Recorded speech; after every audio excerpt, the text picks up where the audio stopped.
l'open access, c'est pour moi la possibilité, ou plutôt la garantie qu'un article que je publierai ou bien auquel je contribuerai à publier sera lisible par tout le monde. J'ai moi-même l'expérience de vouloir aller chercher des articles écrits par des collègues qui ne sont pas accessibles, parce qu'ils ne sont pas en open access, et dans ce cas-là, en général, si j'ai le temps, je prends le temps d'envoyer un email et de demander à l'auteur l'accès. Si j'ai encore plus de temps, je vais voir en bibliothèque si je peux obtenir une copie. Mais sinon, je fais l'impasse sur l'article et je passe à un autre article qui, lui, sera en open access, ou bien avec une copie PDF disponible assez facilement. Donc l'open access, c'est vraiment indispensable pour être certain que le travail accompli ira jusqu'au bout et aura un impact.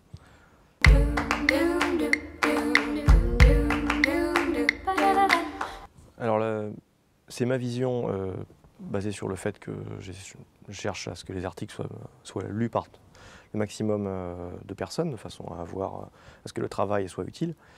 Je pense que dans la discipline dans laquelle je travaille, c'est une vision qui est assez partagée, mais non pas pour la raison que je viens d'indiquer, mais qui est une raison assez personnelle, mais plutôt pour le fait que les données sur lesquelles on travaille sont en général des données publiques.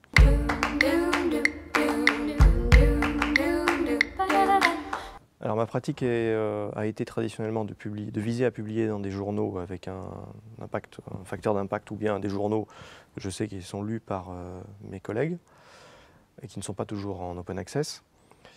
Mais ces dernières années, j'ai changé de pratique et tous les articles que j'ai publiés ou j'ai contribué à publier comme co-auteur ces 3 dernières années sont publiés en open access.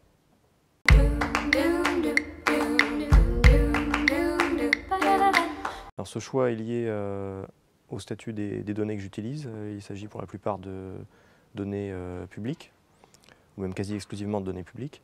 Et en publiant en open access, on a aussi souvent l'obligation de rendre les données sur lesquelles on s'appuie disponibles, de façon à ce que le lecteur puisse, de la même manière qu'il a pu accéder facilement au travail, puisse accéder facilement à la recherche et à la reproduire.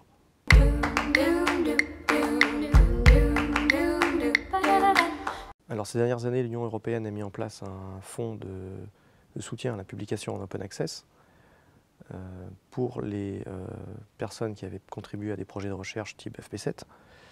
Mais ces fonds n'étaient éligibles que suivant des conditions qui étaient assez strictes, à savoir que l'article devait être publié dans un journal intégralement open access. Or, nombre de journaux d'intérêt ne sont pas forcément disponibles complètement en open access, mais offrent uniquement l'option de publier un article en open access. Et donc, si ces règles de publication avaient été plus souples, je pense que ce genre de mécanisme permettrait de publier davantage en open access.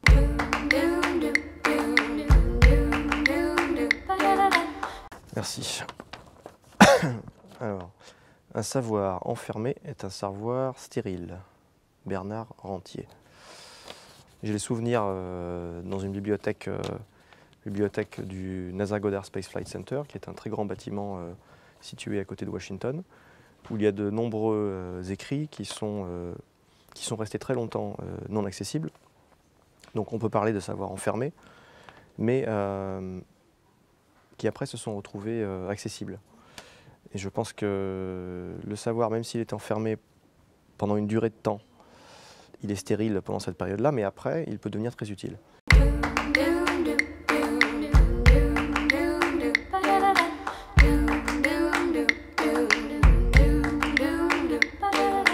I'm gonna grab my fishing pole.